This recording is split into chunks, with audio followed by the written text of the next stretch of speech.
Hello, welcome to the AJ Review Show. Welcome to episode 2 of Monthly Mentions. I've got, you're not going to believe this, 4 films for you this week. It's been a big month for films for me. 4 very different films, as is become the norm in this show, but they really are. We got an animation, a political drama, a film about a drug addict. So there's a big range that you can enjoy this week. So I hope you enjoy this episode, and let's get in. We've just seen there is the Super Mario Bros. Movie. So as an Englishman, I say Mario, not Mario, and Luigi instead of potato. So I've always been a big fan of Mario. Me and my brother have always been big fans of Mario. So I think we were very excited when this film got announced and when it was released. And I think, world across, it did incredibly well and everyone was really, really excited for it. Jack Black is Bowser, probably the best bit of voice casting I've seen.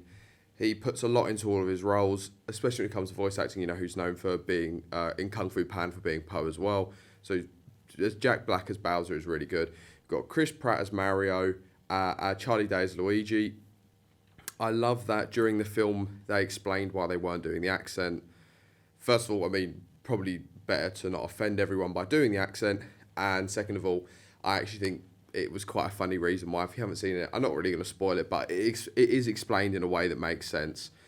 Also, really cool to see Charlie Day. If you don't know Charlie Day, you might recognise him. He's the janitor, basically, in It's Always Sunny in Philadelphia. He was also in a film called Bad Bosses. He's had a relatively successful career. Obviously, he's had his most success in the sitcom It's Always Sunny in Philadelphia, but great to see him in something else. Chris Pratt, I don't feel you really need to know who Chris Pratt is. He's been in everything, from your Jurassic Park films, Marvel. Actually, he's been in some pretty huge franchises. Anna Taylor-Joy is Peach. I actually didn't know that. Keegan-Michael Key, as in like the Key and Peele show. Seth Rogen is Donkey Kong, and Charles Martinet. You might be thinking, who's Charles Martinet? You've just listed off all these great well-known actors. Charles Martinet is the original voice of Mario and plays Mario's dad, which I thought was actually really cool. And I remember watching it for the second time, because obviously I watched it in cinema. I remember watching it this time and thinking, oh, I recognise his voice. I'm pretty sure that's Mario. And it is. The film came out in 2023 and it's only an hour and 32 minutes long. So it's a crazy cast. The basic premise of the film is Mario and Luigi were both plumbers, as everyone already knows, and they live at home with their parents, and basically no one takes them seriously at home or in their work. They release this advert and everyone's sort of taking the mick out of them. They just want to help the city out with its problems. They do get a job, but they cock it up pretty badly. And then one night, when they're really down on their luck, the city they live in floods, and Mario decides that the two of them are going to take on the task. While trying to clear the flood, they fall down this mysterious green pipe. And if you've played the games or you know anything about Mario, you know that green pipes are sort of like portals. So that's where the film goes from there. I really like the film. It's a children's film, It's made by Illumination Animations, which, if you didn't know, also do Despicable Me and Secret Life of Pets. So it's a very well-known animation studio. It's a safe story. They don't take any real risks in it. It's something that my brother pointed out to me.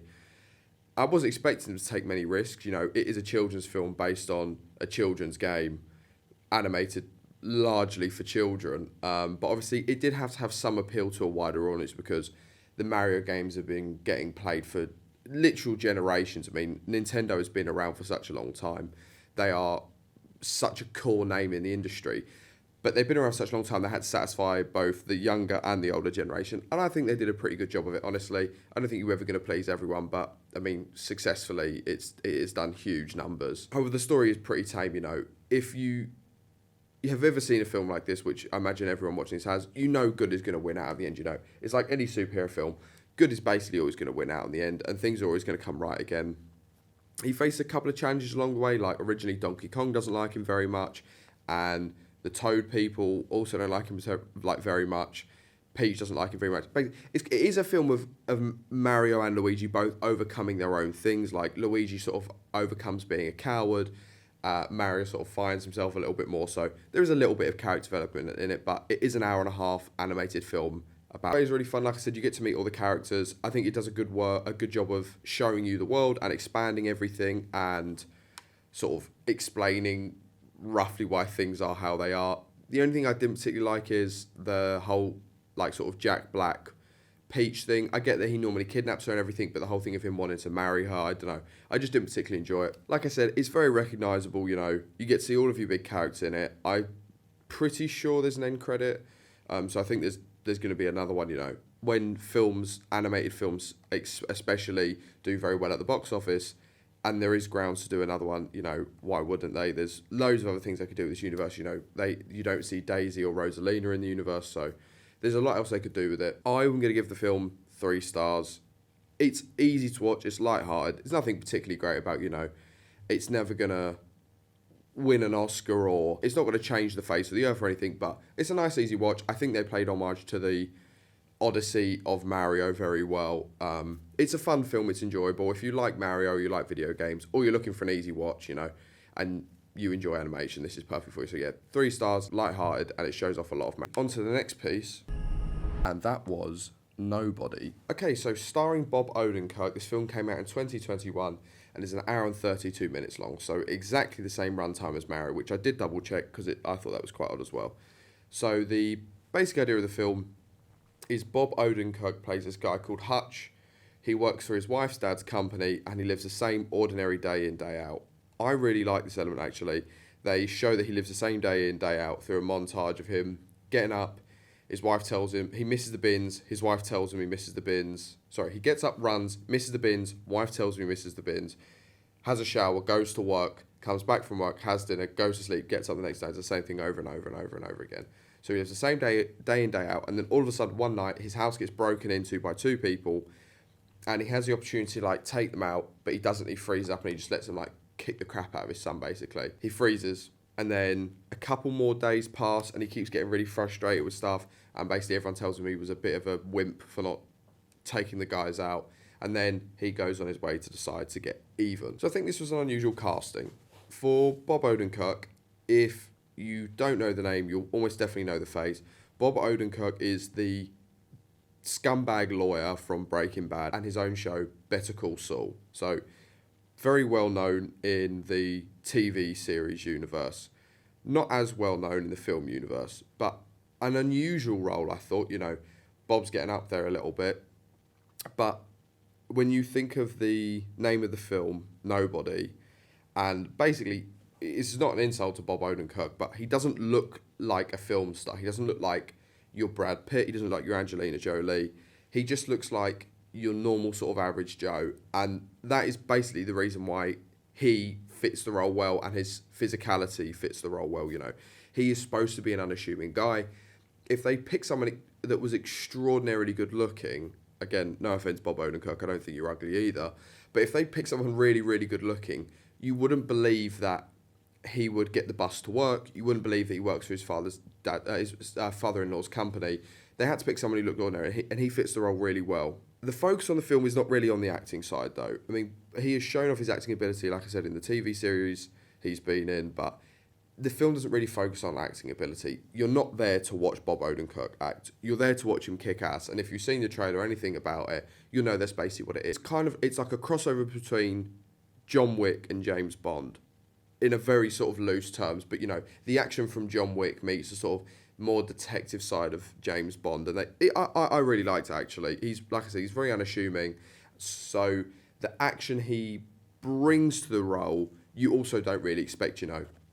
There is a really great fight scene in the film where Bob Odenkirk is fighting, like he doesn't really drive it, the violence drives it, with the story just sort of being like an underlining, like it gives it's like the flow of water is not controlled by the waves, it's controlled by the current. You know, the current is the story, but what you're actually seeing is the waves, you know. What you're seeing is everything that's going on top. Bob Odenkirk kicking everyone's ass, basically, and smashing people up, which is really, really enjoyable. If you're a fan of action films, you're definitely going to enjoy this film. The other main mention is Christopher Lloyd, who you'll definitely know from the Back to the Future films. And I also learned this, he's the bad guy in Who Framed Roger Rabbit, which is a bloody brilliant film. I didn't know he was in that, but he is in this. He plays Hutch's actual dad in it, and is also, unsurprisingly, a bit of a badass, although he is very well up there in age. His dad is a badass as well, and the pair of them have like a checkered past, which you get into slightly more as the film goes on, but his dad knows how to kick ass basically as well, and there's some cool scenes with him throwing punches and getting down dirty. So I don't know. There's a lot of action in the film. If you're a fan of action movies, you are going to enjoy this film. I think there have been a few rumours that there is going to be a Nobody 2. I don't see why not. If Bob Odenkirk can carry a whole 5-season show, I can't see why I can't carry a couple more films of this. I think why not? Why wouldn't you do it? Like I said, it's a crossover between John Wick and James Bond, so why wouldn't they make it? I would enjoy it. I think a lot of people would watch it as well. And also, one last thing, the story does actually change from what you originally think it's going to be. You think it's sort of going in this direction. I know it stays along the same path. It does sort of split off and do something similar, but not exactly the same. So it keeps you on your toes a little bit. Like I said, it is just very heavily action-based. You do get a bit of sort of character development from Bob Odenkirk's character, but it's not much, It is an action film. It's fun. There's some bad language. There's quite a lot of gore, and it's just cool to see him in this role. To be honest, I would give this film 3 stars. I enjoyed it. Like I said, it's fun, but plot wise, it's not really there, and the acting in it is minimal to none basically, and that's Nobody. So how you doing? I'm doing great. Just doing what needs to be done. And what does that mean? And the film you've just seen is Beautiful Boy. Okay, so Beautiful Boy stars Steve Carell, Timothy Chalamet, and Maura Tierney. It came out in 2018 and it is 2 hours long. So I want to give a bit of a warning before I get into this film. If you're a bit squeamish about drugs and a bit squeamish about blood, probably not the film for you, in honesty. It was not an easy film to watch. It's a film that's been on my list for a very long time, and I'm really, really pleased I've seen it. Is it a film I'm going to rush to see again? No. I think I may have mentioned this before, but I think there are certain films that, while they are absolutely brilliant and everyone should see them, you don't really need to see them more than once. And this, in my opinion, is one of these films. You don't need to not see it again because it's a bad film. It's not. It's wonderfully made, and it tells a great story. But you don't need to drown yourself in this. That's what I think anyway. So it's a true story. Timothy Chalamet, who is even younger than he looks now. I think he might be like 30s. So Timothy Chalamet is 29 now. And this came out in 2018. So he was roughly 23 at the time, but he's supposed to be playing like a 16, 17-year-old, which honestly I still think he could do now. The dude has not aged a day. So anyway, true story. Timothy Chalamet plays Nick. He's a young man, very, very talented. But he struggles with drug addiction. The film starts off with his drug addiction being slightly more manageable, but as the film goes on, it sort of all goes to pot. The film really follows the relationship between Steve Carell's character, David, who is Nick's dad, and Nick. Nick's mum is also in the film, played by Amy Ryan, and as the story progresses, you do get to see more of her character, as well as the relationship that she has with David now, and what they used to have together. I can't do it alone. I need to find a way to fill this black hole in me. I still have a family. I want them to be proud of me. The story is all about how drugs not only ruin lives, but they ruin the lives of the people around you. Serious drug addiction, which is a problem both in the UK and in the States, but this is set in the States, is a huge problem everywhere you go. But it does genuinely tear lives apart, as this film does show. If you want to involve yourself in this world and let yourself feel something for 2 hours, this is the perfect film for you. I think the film must have connected with people who have known people that have struggled, who have struggled themselves. I think everyone can relate to some degree to one side or the other side of the family. Whether you relate to Nick and his struggles for various different reasons, or Steve Carell's character for trying to connect with him. I think this is something that everyone to some degree can relate to, and it's an incredibly moving film. I want to say that the film is very obvious. You can't avoid it. It states that, the addiction is a disease for people, no matter what you are or what you do, and Steve Carell's character goes to some very, very big lengths to try to connect with his son. There's nothing you can do for a person in addiction, and the film really drives that home throughout. You have stages where Nick is in recovery, and then he's fallen back, recovery, fallen back. And it is really difficult to watch, It's not a straight line linear film. You jump backwards and forwards, and it plays with your emotions. But the other thing it does is it drags you into their world. you can't watch this film without being engaged with the family and the story and everything that's going on. It forces you to be there in the mess with them, you know. I thought we were close. I thought we were closer than most fathers and sons. Why? I felt better than I ever had, so I just kept on doing it. It's a very engaging film emotionally and physically. I remember feeling absolutely drained after watching it. I was like, Jesus Christ, like, I need a day and a half, and most of that asleep, just to sort of try and get my head around what I've just seen. It's a really brilliantly made film as well. I mean, for a film that is about drug addiction, the cinematography and editing in it is absolutely fantastic. If you took the drug element out of it, you would still have a film that looks absolutely fantastic. You get some lovely shots with Steve Carell and his now wife, played by Maura Tierney, where they're at their house in this sort of like nice woods, and she's an artist and she paints things, and you do get some really, really nice shots in the film. Also, I don't usually mention soundtracks, but the one in this is particularly nice. You get music from David Bowie, Aphex Twins, and John Lennon.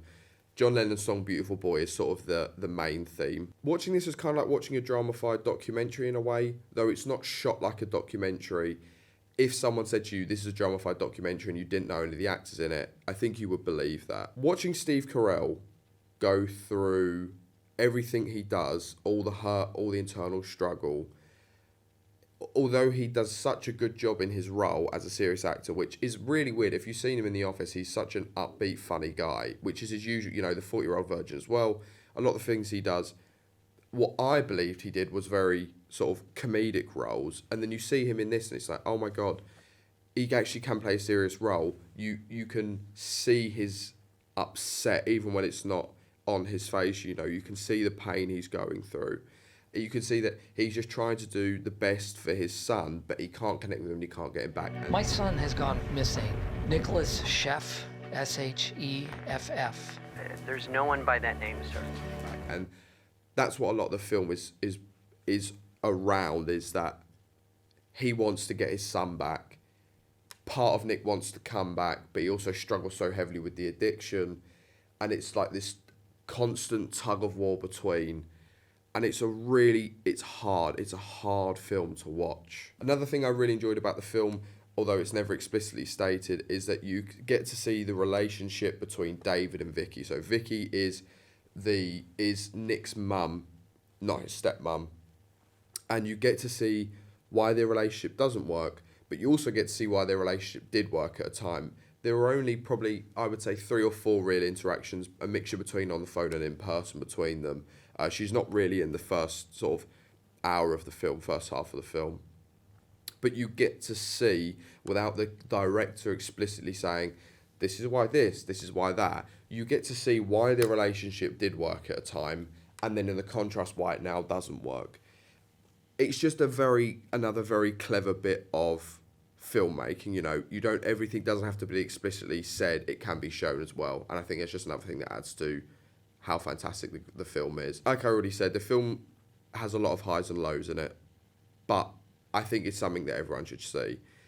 The film is mostly lows, it is mostly downs, but I do think it tells a story that people should see, and I think it's definitely something you should see before you jump to any conclusions about addiction or anything like that, you know. It grabs you in and it makes you feel the awful effects, just like the family have to, of drug addiction. Summarise, it's a very different film. It's heartfelt. It's sad. Actually, it's just very emotional, but it is a sad film. But it does a great job at world building and bringing you into the family drama. I'm going to give this film 4 stars. It's an excellent film, but do not underestimate the power of the film and how it is going to make you feel afterwards. And that's Beautiful Boy. You more than everything. Everything. Everything. Everything. Okay, on to our final film. What do you say? I want you to be my VP. I want you. You're my vice. If we came to a different understanding, I can handle the more mundane jobs. The film you've just seen is Vice. Okay, so got my favourite actor of all time in Christian Bale. I think is the best actor of our generation, / arguably of all time. Fight me. Christian Bale plays Vice. Amy Adams plays his wife. Steve Carell, again, in a serious role. Whew, 2 in 1. Brr. Sam Rockwell, another fantastic actor. I got put on Sam Rockwell after 3 Billboards outside Ebbing, Missouri. It's another film that I'm definitely going to talk about at some point, but if you haven't seen 3 Billboards, it really is a fantastic, fantastic film. It won the Oscar as well. It won Best Picture, so definitely get to see that. No, it didn't, sorry. It was nominated for Best Picture, but Sam Rockwell did win an Oscar for supporting role. So Tyler Perry also is, if there's really specific link here, but if you've seen Gone Girl, he plays Nick's lawyer in that. He plays Ben Affleck's lawyer. Also Nick again, so that's weird. And Jesse Plemons, a fantastic actor who is, again, all these films are linked together. Jesse Plemons is in Breaking Bad, so everything is linking together and woven together quite nicely. The film came out in 2018 and it is 2 hours and 12 minutes long.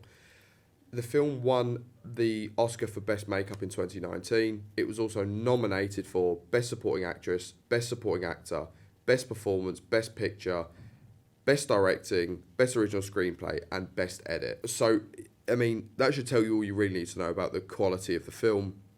It was also nominated for, at the BAFTAs, Best Supporting Actress, Best Supporting Actor, Lead Actor, Screenplay, and Makeup, and it won Best Edit at the BAFTAs. So, I'm going to talk about the editing now because I don't want to forget.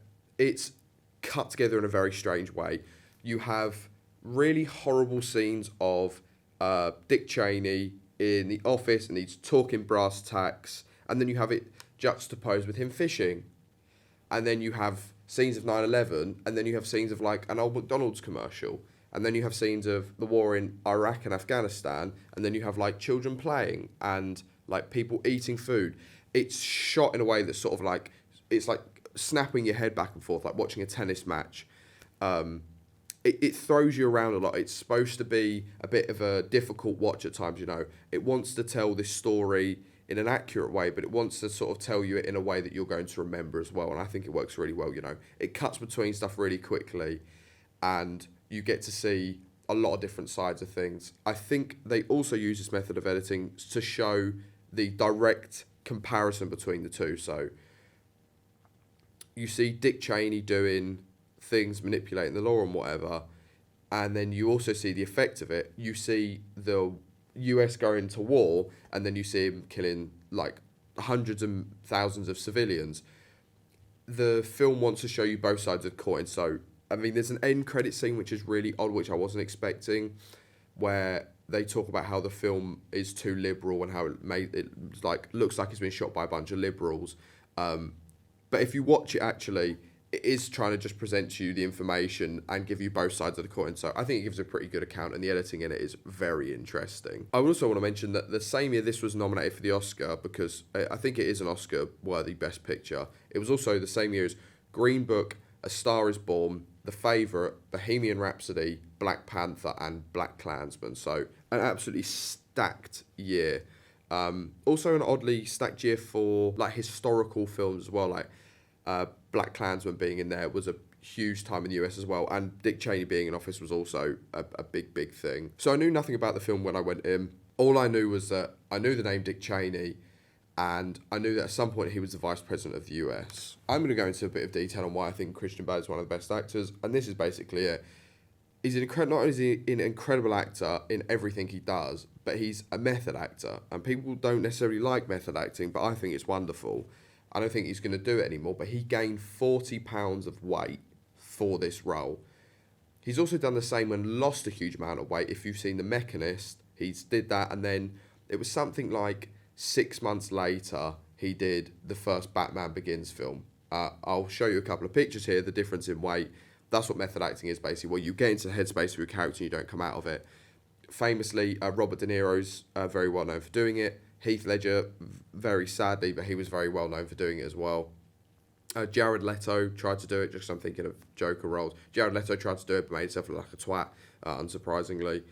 But Bale gained 40 pounds for this role, and he is the spitting image of him. If you look up a picture of Dick Cheney and then you look up a picture of Christian Bale as Dick Cheney, they look exactly the same. Not only does he look like him, but his mannerisms, his speech, the accent. He is Dick Cheney as far as I'm concerned, you know. I mean, obviously he isn't Dick Cheney, but in the film, you can't convince me otherwise. You know, he is Dick Cheney. Overseeing bureaucracy, military, energy, and foreign policy. Amy Adams plays his wife. I've noticed it in a lot of films, actually. It is the wife doing the pushing for things to happen. They are the power-hungry ones. They might not have had the same opportunity, so for her to have power, he has to have power. And she is the sort of fork in his ass, kicking him along the curb. At the start of the film, Dick Cheney is nothing. He's a no man. He's got no prospects. He's just a filthy drunk. And she basically kicks his ass into action and gets him moving. So without Amy Adams' character, Lynn, there is no Dick. No Lynn, no Dick. Steve Carell, again, in this film. Again, still odd to me to see him in a serious role, but maybe he does have more serious roles than he has silly roles. I don't know. But he plays the mentor of Dick on Dick's rise. He mentors him on the way up and gives him his sort of foothold as an apprentice in the world of politics. Sam Rockwell plays President Bush. Much later in the film, he comes in. I've never seen a bad performance from Sam Rockwell. He's an absolutely fine actor, and his accuracy of Bush is really amazing. You know, I think the Americans sort of take the mick out of Bush, and I think this film does as well. He comes across like a bit of a country bumpkin. He always seems to be eating fried chicken, and Bush is also very naive as to what Cheney's doing. So although Bush is in presidency, they set up like an agreement where Bush would sort of just be like the figurehead, and Cheney would do all that, the running around in the background. So although Cheney wasn't the president, he sort of was like the unofficial president for like 4 years for the term. Jesse Plemons plays the most unpredictable role in this film. I will not spoil it. I do not do spoilers. But just to see where his role goes is worth watching the film. I was so shocked to find out who Jesse Plemons plays. Like, it's not clear at all. Even if you looked up the cast and saw his name, if you didn't know anything about Dick Cheney like I didn't, you're not going to know anything about what's going to happen with his role. He's very, very enjoyable. The film paints a really horrible picture of US democracy, how it can be abused and how powerful it is. Cheney rises to power throughout the course of the film, and you do watch him become more savvy and cutthroat. By the end of the film, his friend that he has originally in Steve Carell, he doesn't want to know anymore. Like, he cuts him out and kicks him off, basically. He becomes a total savage, and he wants power more than anything else. And like I've already said, it shows every side of the war. It shows what the US did, what the Americans did in the Middle East, and vice versa. You know, it's a powerful film. It also explained a few things about war that I didn't know that I'm not going to get into. But if you're interested about the events surrounding 9/11 and things like this, it does give an interesting take. The director, Adam McKay, is... I've only ever heard the name before. If you had only seen this of him, you'd assume he only does very serious films. Couldn't be further from the truth. The other films that he has done have basically been the entirety of Will Ferrell's career, as well as Grimsby, The Dictator, Ant-Man, Get Hard, The Menu, The Other Guys, The Big Short, and Don't Look Up. It's one of the most oddly varied careers ever. I mean, what a director. Most directors will specialise in one thing, but this guy's, honestly, like stuff like Step Brothers, The House, stuff like that. He's just done such a strange composition of films, and to be able to make something like this that is so serious and politically driven. I do not like politics, but I can appreciate a good film. It's very strange that someone who can make something like Step Brothers about putting your balls on someone's drum kit can also make a political drama film that is so entertaining, can get nominated for an Oscar. It's incredible. I really love how bold the film was. They state how Cheney is a very secretive person, so they show as much of him as they can, but it states right early on in the film that he's a very secretive person and that the information they've got on him is limited because of this. There is one really weird scene where they have a meeting. He has a meeting with two people from like an oil or electric company, but the whole interview was never released, only parts of it. So they have like their faces blurred and there's bits redacted. So like I said, it's editing in the way that it's like you're watching a drama, but it's cut together in a way that's trying to show you both sides. So it's a really interestingly made film. I'm going to give it 4 stars. It's well acted. It's got an engaging story, even if you're from a UK audience. Like I said, it doesn't just talk about Dick Cheney's life, but it also explains quite a lot about surrounding the war. It's a very interesting film, and it works more than just a drama documentary. It's really, really is a good film. So we gonna do this thing, or what? I mean, is this happening? I believe we can make this work. Hot damn. And there we have it. Another week wrapped up, another monthly mentions. These are all the films I watched that haven't been in cinema that you can watch as well. And honestly, I'd recommend all of them for different occasions, you know. I wouldn't recommend you watch Mario with your 90-year-old grandpa, but I also wouldn't recommend you watch Vice with your American cousins, you know. I think pick your time, pick your shots, but 4 really enjoyable films. I hope you've enjoyed watching this episode. I have enjoyed making it, as I always do, and I love getting to watch as many films and rattle out these reviews for you. Thank you for watching, and that's AJ Reviews. Hi guys, if you enjoyed watching, please drop me a subscribe down below, leave a like and a comment. If you look up AJ Reviews 101 on Instagram, drop me a follow on there, and the letterbox is just the same. That's where I leave all my longer reviews. Thank you very much for watching.